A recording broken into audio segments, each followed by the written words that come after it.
คิดว่าตอนนี้เขาจะเริ่มฟอร์มม็อบที่เมืองไทยแล้วไม่แน่ใจว่าที่แยกไหนแต่ส่งใจไปให้น้องเลยทำเต็มที่ทุกคนซัพพอร์ตน้องเป็นแรงผลักดันประเทศทุกคนจะเป็นแรงผลักดันในวันข้างหน้าคนที่มาจะบอกว่าคนที่มาอยู่ในอีกฝั่งของเราเดี๋ยว10 ปี 20 ปีมันก็ตายแล้วน้องนั่นแหละค่ะจะเป็นแรงผลักดันที่จะสร้างให้ชาติไทยของเรายั่งยืนยงนะคะ Alright, just a brief translation.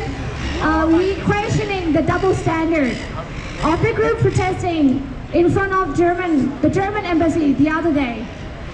Thai king, the monarchy, and the people supporting the monarchy has been claiming that the king has always been in Thailand.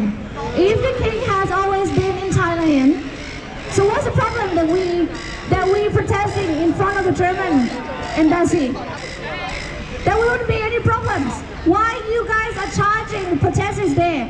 And our demand simply just asking the German embassy, considering whether he's actually living there or not, considering his abuse of power and the exercise of power of the King Vajiralongkorn and his harem in the hotel in the south of Germany.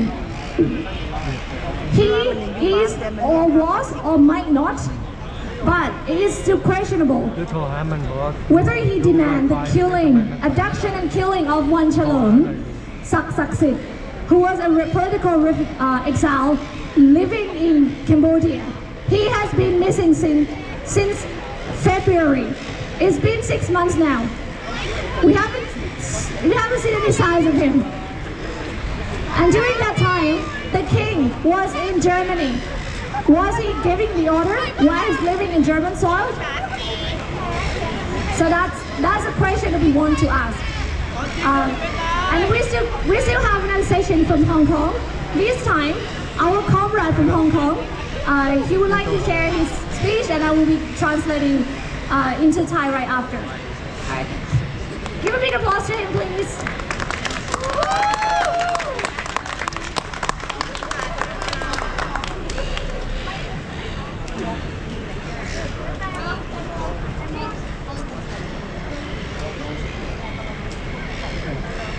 Thank you all. I'm a representative from Australia Hong Kong Link, an activist protesting for Hong Kong since last year.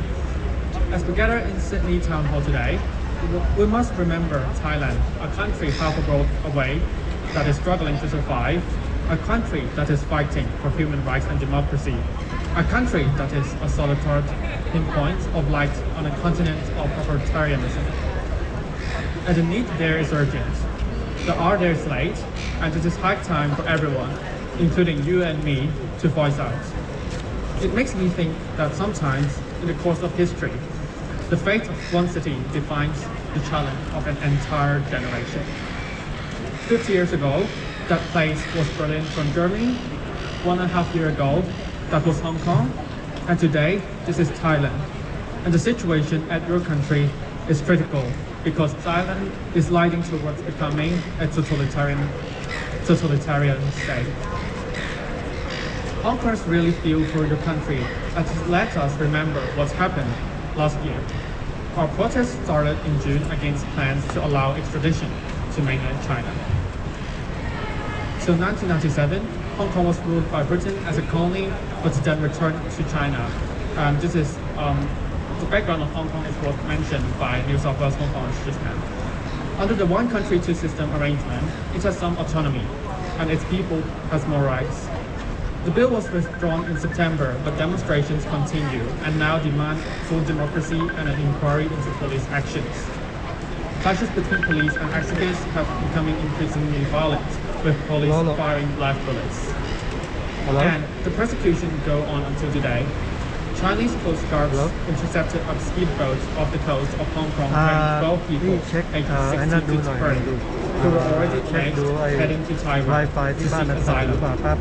Almost all the passengers were facing charges relating to the 29 process, ranging from the evictions bribe charge to more serious weapons offenses.